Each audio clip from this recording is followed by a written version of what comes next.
Today's video takes a look at the Space Gamer number 4 from the beginning of 1976. Please stick around. I'm AZ Mountaineer. This is our channel, Old School Rules, where we celebrate the community of old school gamers and grognards who like classic RPGs, miniatures, magazines, and everything that goes with it. Today's video continues our look at the magazine known as the Space Gamer. Hope you enjoy the video. We're continuing our look at the product of Howard Thompson and Metagaming Concepts. This is the Space Gamer. I don't think I've shown you one of these before. They're a little smaller than most of the fanzines we've seen, and this is all paper, no heavy stock, just a paper cover and paper folded in half, stapled along the side. They're like this through the teens, and then they switch to being sort of magazine sized. Let's take a look at the cover art. There's no attribution given here for the cover art. It's basically a fantasy castle. It looks like to me there's a monster in the foreground behind the thicket, the castle, and some creatures, probably birds, up in the air there by this castle. Which reminds me, one of the things I thought about mentioning a couple of times with, I think, Howard Thompson's view when he talks about sci-fi, similar to the early days of the D&D movement. Sci-fi and fantasy are sort of jumbled or blended together. He doesn't draw a hard line between sci-fi, meaning Asimov type of spaceship, stars, and Mars kind of stories, from fantasy that might be more akin to things that remind us of Three Hearts and Three Lions, Fritz Lieber, those kind of books. Okay, so what's inside?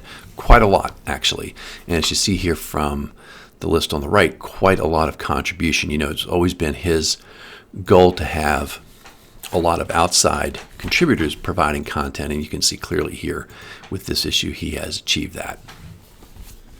There's an editorial, and then brief, and then the article Where We're Going, where he talks about where Metagaming Concepts and this the Space Gamer are headed. A want list, an article about Stellar Conquest and ATK ships versus the escort class, and then several reviews. Starts with 40,000 AD, but there's a whole bunch of different reviews, as you'll see here. 3 different places in here we have reviews of different games. What's in a game? More reviews. Sci-fi gaming news, which is usually one of my favorite things, talking about fanzines and other products being put out.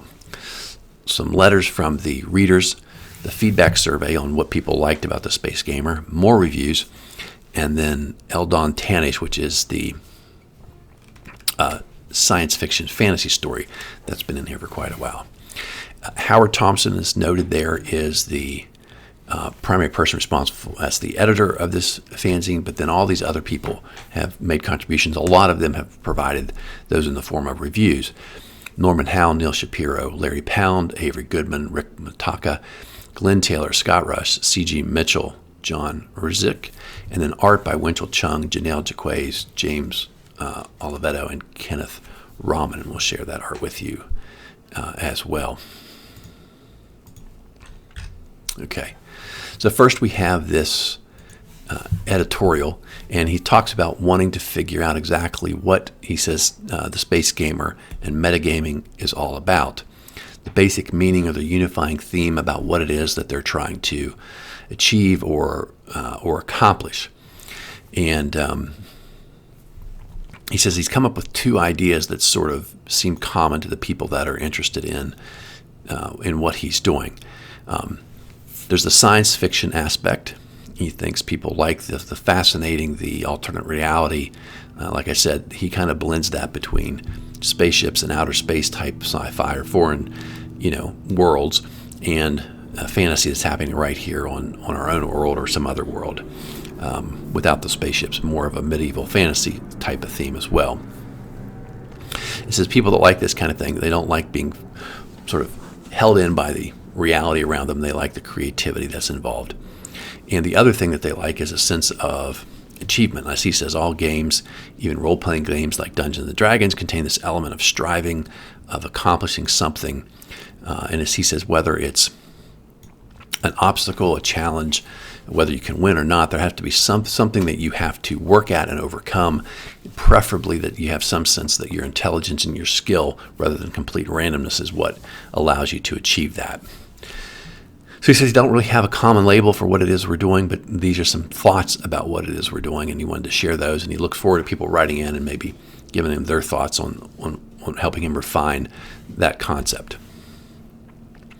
Then we have where we're going. It's more particularly focused on what's ahead for the space gamer and metagaming. As you know, we've rolled over into 1976 now, still very early days, but he's looking at that. He says, we're growing. We're getting a lot of orders. We're designing new games. We have new people to help fulfill the orders that we're getting, both for our own games and other games that we cover. This is going to increase up to 32 pages. That seems to be the right size, he said, and if we can do more than 32 pages, probably we'll print more often rather than making the magazine itself be more expensive, because there seemed to be a sweet spot in terms of pricing.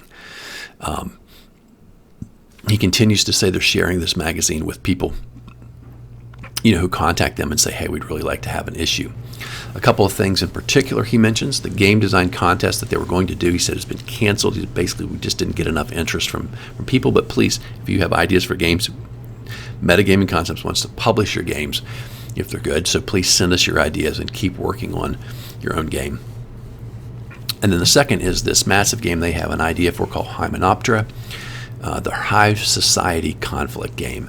They now say they expect it to come out here in late 1976. And as I say, my reading suggests to me that this game never actually comes out. It's one of the great things people sort of wished that they had from metagaming. This is always promised. Seemed like it was going to be a great game, and they kept working on it, and never quite got it to see the light of day.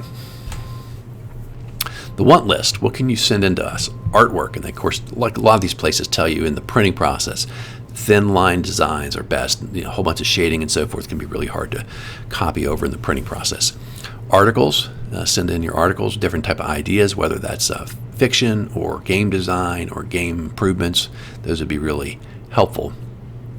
In particular, send us game reviews. They should be brief, describe how it plays, the components, the weaknesses, the strong points in your evaluation, plus pricing and ordering information. Fictionalized accounts of actual gameplay, narrative accounts of actual gameplay, types of ideas for variations or scenarios for games, and anything else that you think would be interesting that relates to sci-fi gaming. Speaking of that, a very popular article last time was this guy who wrote in about how the intelligence of using these escort ships that didn't seem like they were the right one, but he was explaining how in sort of terms of construction and cost, you're better off, especially early on, building escort ships rather than trying to save up and build these great big battleships like a dreadnought or attack ship. So now this guy's written in and explaining that essentially his ideas were excellent and his conclusions were correct, but his math and his understanding of statistics was wrong. And so this guy C.G. Mitchell is writing here to basically give him a statistics and math lesson. And he basically goes through the same scenario of these escort ships encountering an attack ship. He says, here's the correct way to understand those probabilities, etc. And if you thought Dungeons & Dragons players were smart and sort of rules-focused, I think the sci-fi sort of stars and planet Mars type people are even more so. Super smart and super science, obviously science and math focused. So it's a long article where he goes through all these different equations explaining why this guy's math was wrong, but same result, which is he was absolutely correct that using these ships was a great idea. Okay, here's our first review, and this is, I think, Neil Shapiro. The game is called 4000 AD, and he does not like it. He said, he really liked when he first saw it. He says, close to amazed at the quality of the physical components. My mood of happy contentment was foredoomed to collide with the realities of poor design. And bottom line, he said they seem to have spent a lot of money on the visual aspects like the maps and the counters, but the rules themselves weren't very good, and it all sort of falls apart when you try to follow along and play this game. So that's unfortunately the outcome for that one. He compares it to some other games as well. Like I said, this goes on for 3 pages, and the bottom line is hopefully other games will take a look at this, see the negative outcomes of these shortcomings, and maybe trying to do this too quickly or not taking enough time to play test your rules, and they'll come up with some better designs. Here's a note from the staff telling you something, apologizing for something you didn't even know they planned to do, which was include an actual mini game like strategy and tactics. And they thought they were going to get that done and have it in this issue, but they said, for reasons they're about to explain, it's going to have to happen later. They found this guy in Red John Galt Darnagame. I don't know. That's the name they say. They were supposed to give him this great game. When he sent it to him, the game was called Hooker, person-to-person street-level tactics game. And they're like, this guy can publish whatever he wants, but he's not publishing Hooker in the Space Gamer. And they said, where's it going to go from here? Next thing you know, we'll have Porno Lords, Stripper, Virgin, and Orgies as his follow-on releases. So next issue, we're going to make this up to you. And he has a game of warships in the age of sort of pirate sails and cannons called Scurvy. So maybe we'll see that one in a future issue. So this is Norman Howe's article, What's in a Game? And it's a response to a note in an earlier issue about what makes a sci-fi game a sci-fi game. So this guy's, again, very intellectual about this. He says, what is a game? A game is something where people compete or there's some type of an objective to be achieved. You have to have some type of rules, obviously usually rules that are agreed upon by the players. So he goes through this very theoretical discussion of that. What makes it a sci-fi game? He says it's got to have sort of sci-fi subject matter and yet be believable. Talks about things like, combat and space travel and all these different things you have to layer into that.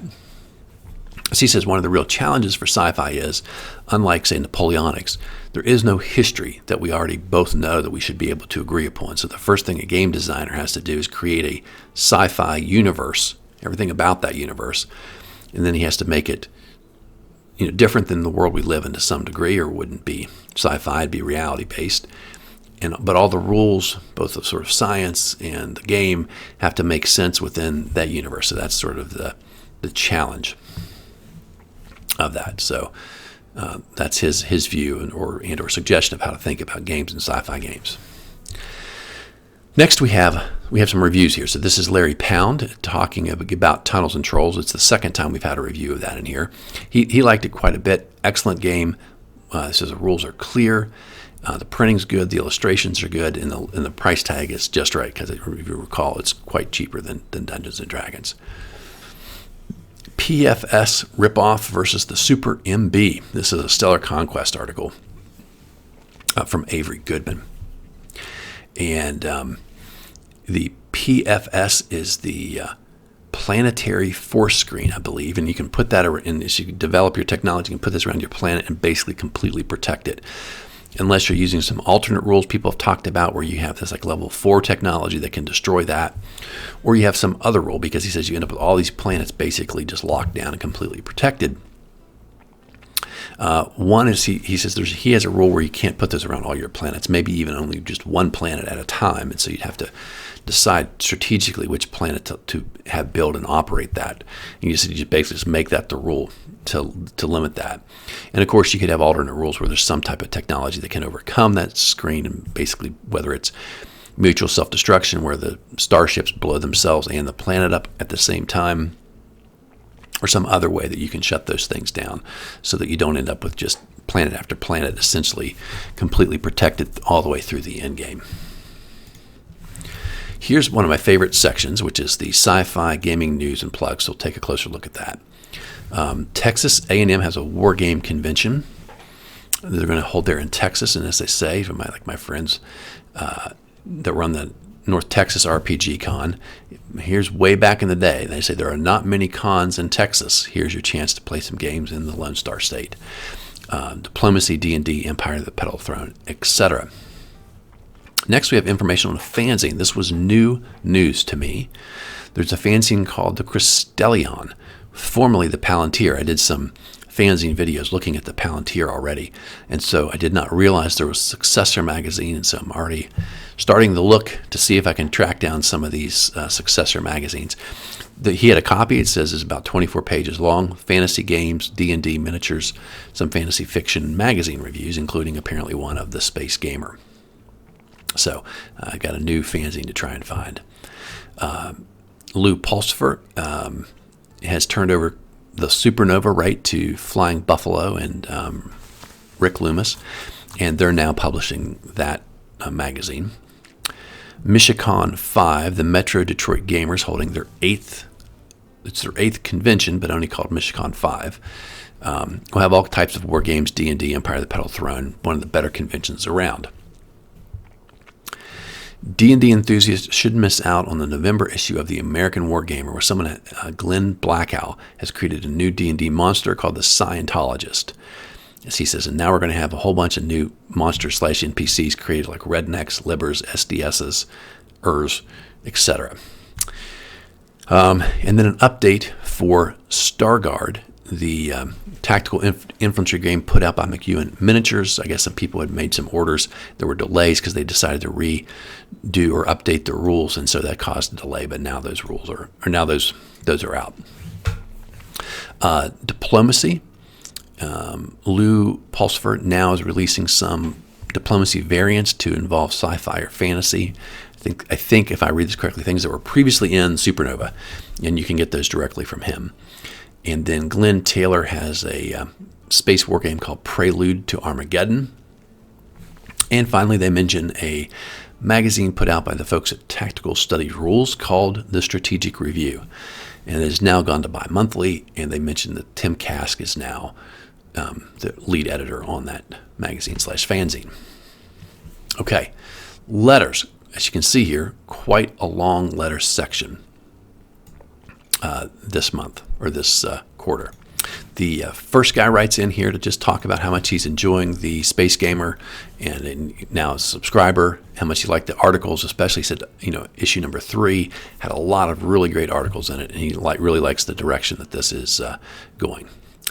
The second letter here is essentially a review of games called Two Towers, recreating scenes from Middle-earth, and The Quest of the Magic Ring, which he describes as clearly designed to avoid any copyright, trademark, intellectual property issues with the Tolkien estate, but basically completely stealing concepts and ideas from there. Although he calls the latter one essentially Chutes and Ladders, a game with some Lord of the Rings ideas just overlaid on the board. And both of which he says these were not good products, and an example of how people need to learn more about what they're going to buy and make sure people are taking the time to create, good games rather than just capitalizing on the frenzy and excitement around some fantasy topics and trying to put things out there and get people's money without taking the time to really build something nice. Another note about the Escort illusion, and this person also is pointing out that they think this guy didn't have very good math or statistics in his article. Then we have a guy who has an idea about how to make Stellar Conquest work better for 3 players. He says because it's sort of a 4-sided map, and so he's got this way you can redesign the map, cover parts of the map to make it balanced and even fair for 3 players. Then we've got someone who writes in here about some of the Stellar Conquest rules and asking for, it's interesting because he gives this long explanation about not understanding the rule, and here's what he thinks the rule means. And I was really surprised that Howard Thompson did not reply to that and clarify for him, well, this is the right interpretation of the rule. So it's sort of left hanging out there whether this guy has come up with the right way to read that or not. Next, we got somebody who's trying to figure out early days how to do some remote gaming, and he's talking about he and his friend can't get together very often because they're both married, and so they get on the telephone and play their game for a little bit, every few days or maybe every week. He doesn't really say exactly how often, but more often than they can get together in person.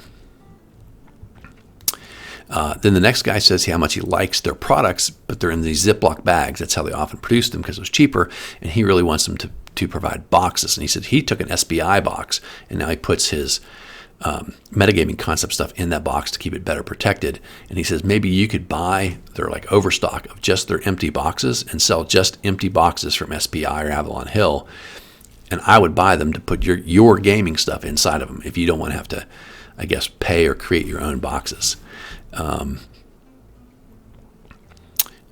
And then finally, we've got a guy who's complaining essentially about how fast the hobby's growing and that people don't take the time to really learn and become good at a particular game. They seem to run from game to game to game without becoming really, I guess you'd call it, experts. And then, okay, the next thing we have is the feedback. And this is on what people liked. And you can see these articles, Escort Illusion, the one we've mentioned a few times, was the highest rated article, and then some other articles on people actually talking about games and how to play them. Then we have another review. This one is on Empire of the Petal Throne. It's from Mataka. And he goes through in a decent amount of detail explaining the background or the history of Tecumel, M.A.R. Barker's world that he created. And he really likes it. He says it's just a really fantastic game. And what he says is, this is the next big thing. It's like the evolution or the next level beyond Dungeons and Dragons. And he said this is one of the best games ever designed. And he's thinking everyone's going to shift over and play this game. But of course that doesn't happen. Empire of the Petal Throne sort of disappears into history for the most part. Here's SPI's game, Sorcerer, and we've got essentially a review of that from Glen Taylor. And he really liked it. He thought it was a good game. Talks about some of the things you can do in the game, both how it basically works and some of the rules they have in there to let you expand and be creative on your own. Two more reviews. An older game, it's 6 years old. It's called Lensman. This is Scott Rusch's review. And it says even though some rules are a little vague, the game plays very well, a bit slow. And he thinks, though, people need to sort of look back in history and find some of these older games that are, that are still out there that are really good. And then Scott also reviews Triplanetary. He calls this a pleasant, fairly simple game, ship-to-ship space combat. He talks about all the different types of ships you have, sort of pulled from sci-fi literature. Good selection of weapons, and basically, just a two-dimensional game. But he says you can make all kinds of different challenges, or scenarios to play off of these rules. And he said, I've done that, and lots of people he thinks do that to make new ways to play the game and enjoy it. And finally, a little more fantasy fiction, sci-fi fiction. This is the guy, continuing story of Eldon Tanish, the guy in the future world who has this competition. You play this interactive computer game with other people, and you have different rounds, and if you win, you get to keep playing and eventually get to be a master's level. And if you're good enough at it, you actually can make money off of playing this game. And this guy is on his way up, trying to get into that. And so they always have a little vignette, a little bit of the gaming explained, and they do the same thing here. And I'm always interested in reading the next installment of this. I've liked it quite a bit. It's funny, he has a sort of a postscript in this one about this game and how he calls it 50 years or 5. And what he says is he's been writing all this stuff as if it's way in the future. And what he's realized is that some of the things he talks about, in particular things like computing power, are much, much closer to being a reality, even when he writes this in 1976, than 50 years into the future. And he talks about the price of computers and the speed of computers and the number of computations computers can do, and how quickly he thinks that'll actually be here, which is interesting because I had this sort of similar thoughts. He's like, this thing can do 1 billion calculations or whatever. And I'm thinking, nowadays we have computers we hold in the palm of our hands, much, much more powerful than anything he probably was imagining at the time. That's what this is about. Let's take a look at the art. We've got this little drawing. These are mostly by Jaquays, I believe. Yeah, they're all by Jaquays. We've got the sort of werewolf guy here, the spaceship, and then this little creature that says that's the last discount flying spell I'll ever buy. Some more Jaquays art here. We've got the barbarian. This was from the review of 40,000 AD. And then we've got this more cartoonish looking little dwarf. And then James Oliveto has this sci-fi looking drawing of a bunch of guys. Looks like just soldiers in the sci-fi world. And finally, this one's really hard to see. It's really hard to see even here, in the original. This is Kenneth Rahman's. It's the big spell book, and then a wizard's leaning over it. He's got a candle in the background and a little tiny chest. And if it was a little darker, I think this would have been a pretty good illustration.